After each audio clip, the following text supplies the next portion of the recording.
Hey guys, in this video I'll show you how to set up a Google Wallet on your Fitbit Sense 2.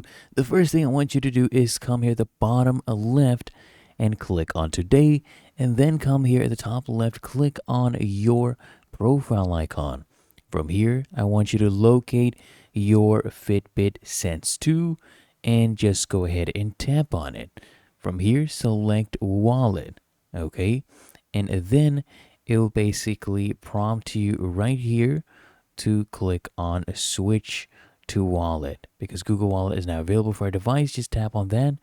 Then when you get this pop-up, tap on switch again and then come here and click on continue.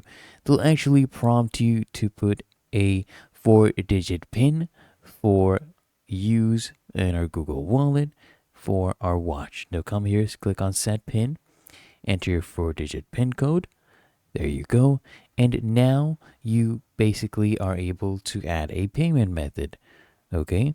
You can come here, tap on new debit or credit card, add your payment method, and you can do the whole process. Just follow the on-screen instructions. It might include confirming with your bank or entering a security code.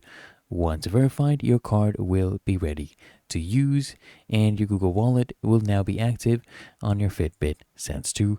Really that easy. If you found this video helpful, make sure you smash that like button and subscribe to the channel.